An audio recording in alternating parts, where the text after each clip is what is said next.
নমস্কার, today story celeb আড্ডা ওপারে যারা রয়েছেন তাদেরকে অনেক অনেক শুভেচ্ছা এবং আন্তরিক ভালোবাসা। নববর্ষ আসছে, 1432, আপনাদের জীবনে অনেক সমৃদ্ধি ভালোবাসা আনুক, এটাই চাইবো। আজকে যে মানুষটিকে আপনাদের সামনে অনেকদিন বাদে আবার নিয়ে এলাম, সেই মানুষটি আমাদের ভীষণ মনের কাছে। সুব্রতদা, প্রথমে বলো কেমন আছো এবং তোমার এখনের যে জীবনযাত্রা সেটা নিয়ে সামান্য ব্যস্ততা একটু যদি বলো। নমস্কার, সবাইকে জানাই আগামী বাংলা শুভ নববর্ষের প্রীতি শুভেচ্ছা। ভালো থাকুন, ভালো রাখুন এবং আমি স্পেশাল থ্যাংক ইউ দেবো স্টিভেন মার্কসকে এই স্পেসটা প্রোভাইড করার জন্য, এবং খাবারটা খুবই ভালো। প্লিজ এসে চেক করে নিতে পারেন। ভালোই আছি, গরমটা এখনো পড়েনি এবং বিভিন্ন ভাবে বিজি আছি। আমাদের মধ্যে সুব্রতদা মানেই তো অনেক কিছু জানা তার কাছ থেকে। সুব্রতদা, খুব সম্প্রতি একটি ছবি, যে ছবিটি নিয়ে ভীষণভাবে একটা সাড়া পড়ে গেছিল, ছবিটির নাম জগন। সেই জগন নিয়ে যারা এখনো পর্যন্ত দেখেনি কিন্তু তারা এই সম্পর্কে শুনেছে, তাদেরকে যদি একটু সামান্য আলোকপাত করো। জগন একটা হিন্দি ছবি, যেটা ডিরেক্ট করেছেন সঞ্জীব দে এবং অমিত মালপানি প্রডিউস করেছেন। একজন মেন্টালি রিটার্ডেড একজন ব্যক্তির উপরে এই ছবিটা, এবং টাইটেল রোলটা আমি প্লে করেছি জগন। বাকিটা ক্রমশ প্রকাশ্য, বাট এটা কম্পিটিশন সেকশনে ছিল কলকাতা ফিল্ম ফেস্টিভ্যালে। We got as a team huge response from the audience, খুবই ভালো লেগেছে। এখন বর্তমানে যে ছবিগুলো করছি, প্রদীপ নন্দী প্রডিউসার, তার আন্ডারে একটা ভাগ্যলক্ষ্মী রিলিজ হলো, আনাদার ম্যাডাম সেনগুপ্ত রিলিজ হবে এপ্রিল বা মে ফার্স্ট উইকে। ঋতুপর্ণা আছেন হিরোইন, আমিও আছি। তারপরে বিবি পায়রা একটা করেছি ওনাদের সঙ্গে, আর একটা করেছি বিষণ্ণ, সেটা পরে রিলিজ হবে।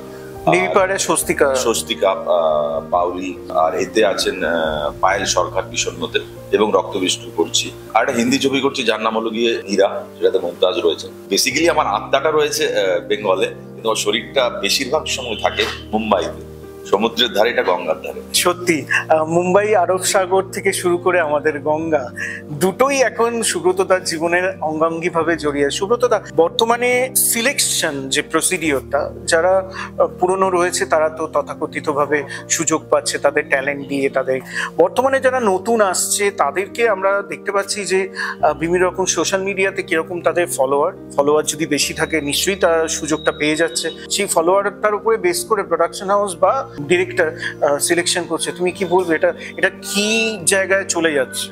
দেখুন, আমি বলবো সিলেকশন না বলে যদি আমি কাস্টিং এই শব্দটা ব্যবহার করি তাহলে বোধহয় বেটার হবে। আমাদের ছবির বিজনেসটা এখন কিরকম হয়েছে জানেন তো? আমরা ছবি বানাচ্ছি বাংলা অথবা হিন্দিতে, যে কোনো একটা প্রোডাক্ট বানাচ্ছি। এবারে সেই প্রোডাক্টটা যদি আমি 2 মাস পর, মানে আমি ধরুন এই চামচটা বানাই, এবারে চামচটা আমি বললাম কিনুন 30 টাকাতে, কেউ কিনলো কেউ কিনলো না।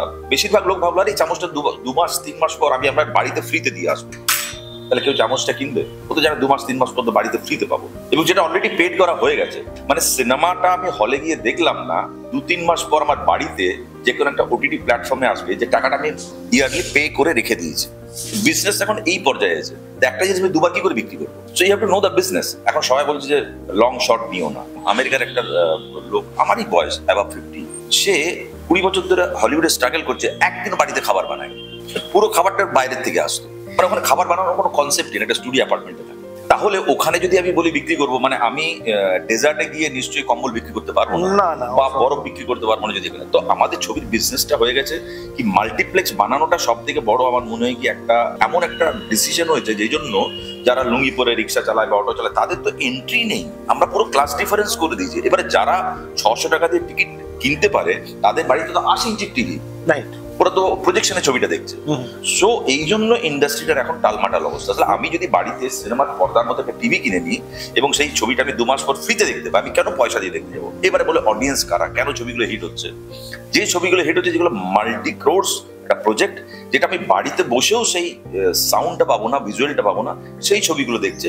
বা বাংলা ভাষার বা হিন্দি ভাষার প্রতি ভালোবাসা, বা যদি আতে ঘালাগা পিকচার হয় বা প্রোপাগান্ডা পিকচার হয় বা রিলিজিয়াস পিকচার হয়, সেই ছবিগুলো চলছে। আমাদের বাংলাতে নতুন নতুন ছবি প্রত্যেক শুক্রবার হলে আসছে, আমরা দেখতে যাচ্ছি হই হই করে। কিন্তু দাদা, কোনো কারণে সিঙ্গেল স্ক্রিন যেহেতু আমাদের কলকাতা শহরে মফস্বলে না থাকার ফলে কিছু মানুষ সিনেমা দেখা থেকে বিরত থাকছে, এটা নিয়ে কি বলবে? বিরত থাকছে মানে ও তো মলে তো ঢুকতেই দেবে না। আমি যে কোনো মলে যদি যায়, মানে যারা মলে সিকিউরিটি গার্ড, তারাও ওই মলে কোনো জিনিসপত্র কেনে না। এই উইন্ডো শপিং যারা করতে যায়, যে ছেলে মেয়েগুলো কলেজের, তারা তো এসির হাওয়া খেতে। সো আমরা নিজেরাই বলে দিচ্ছি তোমরা থাকো না, তোমরা এখানে এসো না। তো এই ব্যাপার জন্য এই বিজনেসগুলো মার খাচ্ছে। ভবিষ্যতে আমরা আশা রাখবো যে বাংলা সিনেমার জন্য স্ক্রিন বাড়বে এবং আমরা আরো ভালো ভালো বাংলা ছবি দেখতে পাবো এবং দর্শক পাবো, যেটা খুব ইম্পর্টেন্ট। আমি আরেকটা কথা বলি, এর মধ্যে কিন্তু আমাদেরও একটা ইয়ে আছে, মানে দোষ আছে। মানে আমিও একটা as a team of content creator audio visual, আমরা সেইভাবে কন্টেন্ট দিতে পারছি না যেটা সোশ্যালি রেলিভেন্ট। মানে আজকে আমি কিটা দেখতে চাই, আমি কার সঙ্গে, আমি প্রথমে যখন অমিতাভ বচ্চন ঘুষি মারতো, আমার মনে হলো ঘুষিটা আমি মারলাম, বা মিথুন চক্রবর্তী ডায়লগ হলো কই শাক, তো মনে হলো যেন আমি ডায়লগটা বললাম। এখানে সমস্ত সব মাথার বুদ্ধি বেরিয়ে যাচ্ছে, ছবিটা এখানে ছুতে হবে। মানে সিনেমাটা যদি এইখান দিয়ে বেরিয়ে যায়, তাহলে সেই সিনেমাটা আপনি সেই যাদের এইটা কাজ করে তাদের, আমরা তো এইটা আগে, তো এইখানে ছুঁয়ে যাবে সেরকম সিনেমা খুব কম তৈরি হচ্ছে, এবং সেভাবে ভাবতে হবে। মানে আমি এমন কিছু সিনেমা দেখেছি এখানে প্রিমিয়ারে, সেই সিনেমা আমি হয়তো টিকিট কেটে দেখতে যেতাম না। আমার মতো যে সিনেমাতে কাজ করে, তো দোষটা আমাদেরই। এখনো পর্যন্ত বাংলা টিভি দর্শক অনেক বেশি। আমি বলছি না যে কন্টেন্ট ওরা ভালো বানাচ্ছে, বাট কোথাও না কোথাও ওখানে ক্লাস ডিফারেন্সটা নেই। ওখানে ক্লাস ডিফারেন্সে যে এ দেখতে পানো, সবাই বাড়িতে গিয়ে দেখতে পাবে, এবং ওটা ওর জন্যই বানানো। তো সেইটা আমাদের ভাবতে হবে যে কোন সাবজেক্টটা হবে। শুধুমাত্র 12 দিনে শুটিংটা কমপ্লিট করে দিলেই ছবিটা হবে না। আমরা 30 দিন নিলেও দেখতে পেলাম যে খাদানের মতো ছবি 100 দিন ক্রস করে গেছে। আমারই বন্ধু স্থানীয় সুজিত, যেও বাঁকুড়ার থেকে, আমিও বাঁকুড়ার থেকে, ওই ছবিটা ডিরেক্ট করেছে এবং এত হিট। সো ভিশনটা কোথাও না কোথাও মনে হলো কি একটা বার্ডস আই ভিউ দেখতে হবে, যে আমি বানালাম আর 10টা লোক ভাবলো ও কি ছবি, ওই ফেসবুকে হলো, একটা টুইটারে হলো, আর একটু এতে হলো। ইটস নট এ মার্কেটটাকে ধরতে হবে, এবং সেটার জন্য যদি এমবিএ দের সাহায্য নিতে হয়। It's not all about algorithm I am talking about. 20 লক্ষ তার ফলোয়ার্স আছে বলে তাকে লোকে টিকিট কেটে দেখবে, no, it's not true at all. এটা সবাই বুঝে গেছে। আমি বম্বেতে থাকি, বম্বের লোকেরাও বুঝে গেছে একদম। এবং আমরা এই মুহূর্তে আছি স্ট্রিমিং মার্কস অভিষিক্তার কাছে, এবং আপনারা আপনাদের প্রিয় মানুষকে নিয়ে অবশ্যই চলে আসতে পারেন স্ট্রিমিং মার্কসে এসে। আপনাদের পরিবার পরিজনকে নিয়ে খাওয়া দাওয়া করুন, মজা করুন, এনজয় করুন। আর অবশ্যই আপনাদের জন্য আমরা অলওয়েজ আছি টুডে স্টোরি।